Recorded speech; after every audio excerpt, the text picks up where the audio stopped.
We see Magneto as he is talking of how immortality is within his reach.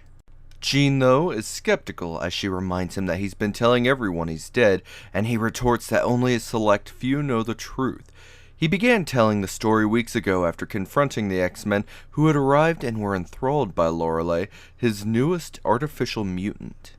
However, his plan was foiled when Jean wasn't affected by Lorelei and unleashed Cyclops' optic blast, causing debris to topple onto Magneto.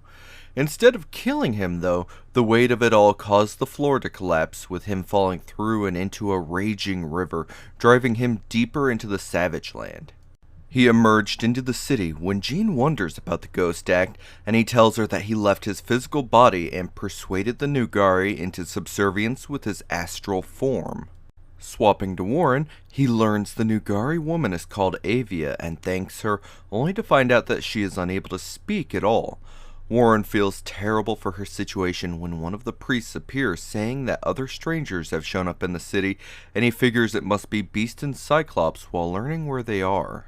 We switch over to the two as Beast is awestruck by the giant airship while its purpose eludes him.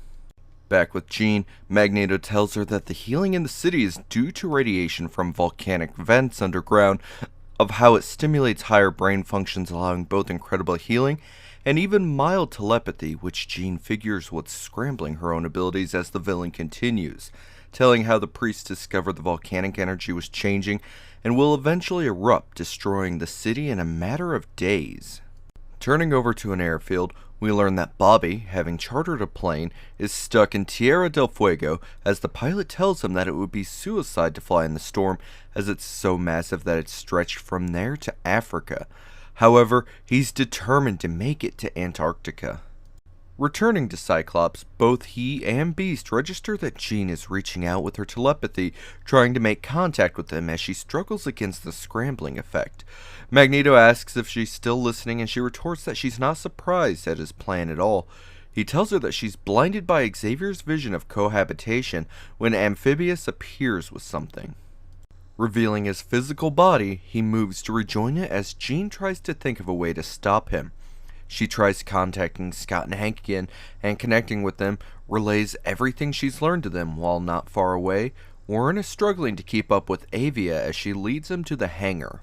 Ducking out of the way of a set of patrolling Nugari, he feels the wall he's leaning against vibrating and looks to see a volcanic eruption behind it. He spots others around it as well and urges Avia to hurry him along. Magneto looks and sees that Jean seems resigned to her fate when Cyclops' optic blast destroys the wall right in front of him. Beast leaps through the opening, landing a kick to the Master of Magnetism's head, and he retaliates with an unleashed energy blast from his suit but misses. Landing another punch, he knocks the enemy out. Tying him up, Jean asks what they're going to do about the volcanic eruptions as they feel the floor shaking. We then see Angel and Avia as they are trying to save others when he looks down and sees the slaves attacking the Nugari. Beast and the others see the revolt, and Cyclops believes it's because they feel doomed. He tells Jean to send out a signal for them all to follow, and they see the survivors gathering. Beast then points out that though the plan is working, the mountains will slow them too much to escape, and Cyclops begins unleashing a powerful blast. Jean worries if he's got enough power to blast to the other side, while Hank tells him to aim upwards so the lava won't get them. The path gets bigger as they begin running people through, and his beams get weaker. Jean checks the city for survivors when she detects Angel in the hangar, having gone there to find them. At that moment, Scott falls down due to the exhaustion, and they see he's merely unconscious. Before they can do anything though, lava erupts in the path before them, leaving only one way out. Beast yells for them to hurry back to the hangar while Jean is barely able to lift them enough to run over the encroaching lava. They watch as the hangar building itself begins to blow up in front of them. However, the ship is fine as it floats upwards, and Jean manages to lift them enough to reach a set of deploying sails. Continuing upward, they are joined by Angel and Avia, and choosing to explain later, Hank manages to leap towards some of the cables attached to the sails. Leaping inside, he sees more of the Nugari as the others join him, and he tells them that he's at a loss on how to control the ship. Looking outside, they watch as the entire city is destroyed due to the awesome power of the volcano when Jean becomes worried about the increased turbulence that they are about to head into. The ship begins breaking apart when Warren advises they abandon it, but Jean tells them that their only hope is for her to hold the ship together, and Beast tells her that it's beyond her powers. However, she doesn't care as it's their only chance when Warren yells for them all to hang on to something.